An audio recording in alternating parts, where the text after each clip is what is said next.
आइए हम आपकी मुलाकात करवाने जा रहे हैं टेक्सटाइल सेक्टर की दिग्गज कंपनी वेलस्पन लिविंग से। पिछले 35 सालों से होम टेक्सटाइल के कारोबार में है ये कंपनी और देश में होम टेक्सटाइल के कई जाने माने और बड़े ब्रांड है। कंपनी के पास बेड, बाथ और फ्लोरिंग कैटेगरी में लंबा चौड़ा प्रोडक्ट पोर्टफोलियो है। कंपनी का अमेरिका और यूरोप में काफ़ी तगड़ा कारोबार कंपनी की तरफ से है ही, इसमें कोई डाउट नहीं है। और आइए हम मुलाकात करेंगे कंपनी की मैनेजिंग डायरेक्टर और साथ ही साथ सीईओ दीपाली गोयनका जी हमारे साथ कार्यक्रम में हो रही हैं शामिल। आपने साइकोलॉजी में ग्रेजुएशन की डिग्री हासिल की है, हार्वर्ड यूनिवर्सिटी से आपने मैनेजमेंट की पढ़ाई भी की है और ग्लोबल ब्रांड्स क्रिस्टी, मार्था और कई सारी भारतीय ब्रांड्स हैं स्पेशलिस्ट जिनको मजबूत करने में आपने अहम भूमिका निभाई है। नतीजे आए थे 15 मई को, फ्राइडे को, और नंबर्स मैं आपके सामने दोहरा दूं। आय में दिखी है करीबन 8% की कमी और कामकाजी मुनाफा 21% घटकर आया था। मार्जिन्स 12% से घटकर रहे 10% के और मुनाफे में 21% की कमी रही, 104 करोड़ पर पहुंचा। लेकिन इसके साथ ही कंपनी ने एक बायबैक का भी ऐलान किया है। आइए नतीजों और बायबैक पर करते हैं मुलाकात। दीपाली जी, गुड मॉर्निंग, बहुत बहुत स्वागत है आपका जी बिजनेस पर। धन्यवाद हमें समय देने के लिए। सबसे पहले बताएं और समझाएं, बायबैक से करता हूं शुरुआत, जो कि कुछ नई बात की है कंपनी की तरफ से। जरा समझाएं कि कितना बड़ा बायबैक और किस तरह से आप करने जा रही हैं और इस बायबैक के पीछे कंपनी का ऑब्जेक्टिव क्या है। आई थिंक मैम आप म्यूट पर हैं, जरा अनम्यूट करें प्लीज सॉरी।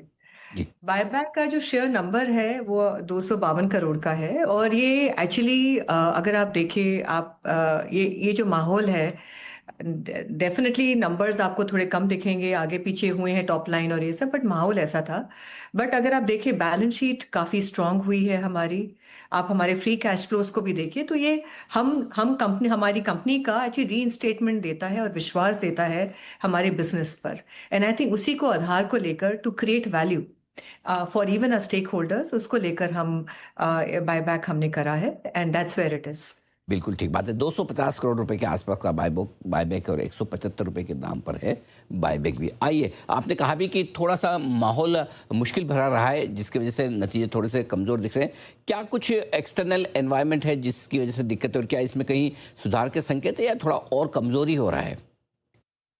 देखिए अनिल जी, आपको मालूम ही है लास्ट ईयर थोड़ा टैरिफ का अपसाइड डाउनसाइड जो भी रहा, अनसर्टनिटी रहा, वो एक अभी आकर कहीं आके थमा है। लेट्स सी अभी आगे बीटीए में क्या होता है। बट जो अपॉर्चुनिटी हमारे लिए है और हम यही देखते हैं, देखिए बिजनेसेस में आगे पीछे होता रहेगा बट कंपनी के जो प्रिंसिपल्स हैं, वैल्यूज हैं, वो हमारे कंप्लीटली इंटैक्ट हैं। आज अपॉर्चुनिटी जो हमने, आप मार्जिन भी बोल रहे हैं, हमने कोई कस्टमर को जाने नहीं दिया। I think that was one thing. आगे अगर हम देख रहे हैं आज ये एफटीए की जो अपॉर्चुनिटीज खुल रही है एक के बाद एक, वो एक हमारे लिए बहुत बड़ा एक अपॉर्चुनिटी बन रही है। आज वॉर चल रहा है मिडल ईस्ट में, आज वो सब जो एलिमेंट्स हैं वो होते रहेंगे। बट हमने अपने फंडामेंटल्स को एकदम क्लियर करा हुआ है कि अभी एफटीए अपॉर्चुनिटी लेकर आएगा इंडिया के लिए भी और वेल्सपन के लिए। तो हम अपनी कैटेगरी एक्सपेंशन डेफिनेटली करेंगे, चाहे वो बाथ कैटेगरी है या वो स्लीप है या वो फ्लोर कवरिंग्स है। इंटरेस्टिंग चीज़ आपने बताई भी है। अच्छा, एक चीज़ है कि चलिए ग्लोबल एनवायरनमेंट थोड़ा मुश्किल भरा है टैरिफ की वजह से या फिर मिडिल ईस्ट का टेंशन है, लेकिन डोमेस्टिक बिजनेस किस तरह की मजबूती दिखा रहा है, वहाँ पर कैसी ग्रोथ हुई है समझाएं। आप देख रहे हैं क्वार्टर 4 में हमारे नंबर्स काफ़ी अच्छे रहे हैं और ब्रांडेड बिजनेस ओवरऑल हमारा 19% के करीबन हमारी टॉप लाइन से है। अगर हम देखें वेल्सपन जो कि हमारा अनऑर्गेनाइज सेगमेंट को डिसरप्ट करता है और हम जो उसको कहते हैं कि हर घर से हर दिल तक, ये 44% की ग्रोथ लेकर आया है। स्पेसेस में अराउंड 19% की ग्रोथ है। तो डेफिनेटली ये एक अपॉर्चुनिटी काफ़ी बड़ी है अनिल जी। और हम हमेशा बोलते हैं कि हम एक इन्फ्लेक्शन पॉइंट पे बैठे हैं।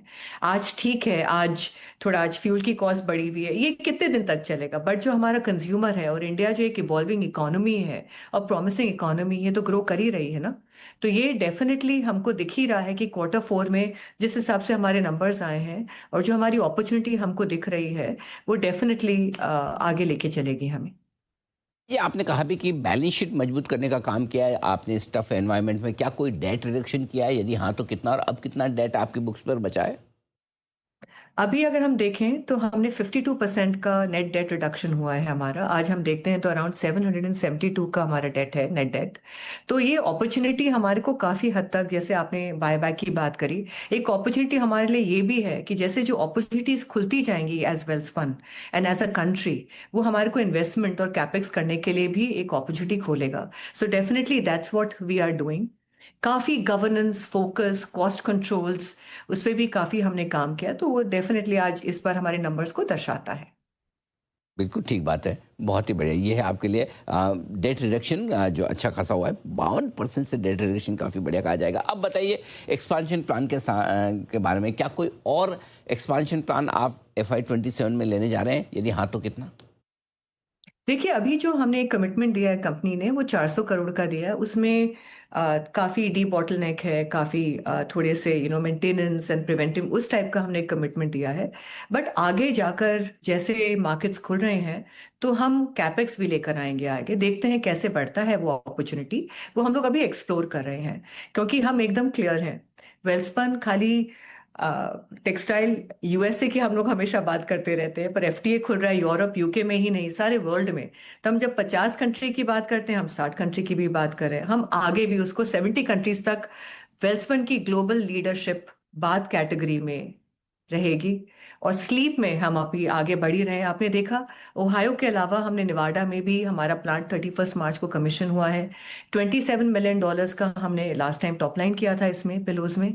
वो हम 60 मिलियन को लेके जाएंगे। अनिल जी, एक चीज बताना चाहूंगी मैं आपको कि पिलो एक ऐसी कैटेगरी है और स्लीप एक ऐसी कैटेगरी है जो कोविड के बाद आगे इसका कंजम्पशन काफी बढ़ गया है। ट्रू। और ये टावल जितनी टक्कर की कैटेगरी है, जहां पे टावल का कंजम्पशन आप देखते हैं 2.5 मिलियन $3 बिलियन का होता है, ये सेम उतना ही बड़ा इसका एक हमको एक पोटेंशियल दिख रहा है। और ये खाली यूएसए में ही नहीं, यूरोप में भी, इंडिया में भी, और रेस्ट ऑफ द वर्ल्ड में भी, अनिल जी, इसका बहुत बड़ा पोटेंशियल है। बिल्कुल ये बात सही है कि उस समय जो मुश्किल भरा माहौल था, लोगों को अब इम्पोर्टेंस समझ में आई कि आपकी स्लीप प्रॉपर होना कितनी इम्पोर्टेंट है। इंटरेस्टिंग चीज़ है। अब ये बताएं कि अगर ग्लोबल माहौल में थोड़ा सुधार के संकेत आते हैं टेरिफ को लेकर, मिडिल ईस्ट को लेकर, तो क्या कौन से बड़े मार्केट हैं आपके लिए जहां पर आपको लगता है कि एक अच्छा बिजनेस का मौका बन सकता है? अनिल जी, यूके, यूके है, यूरोप है। यूरोप आपको एक, यूरोप एक खाली एक अपन को दिखता है एक बहुत बड़ा, इसमें फ्रैगमेंटेड कंट्रीज हैं बहुत बड़ी, और खाली वेस्ट यूरोप नहीं, ईस्ट यूरोप।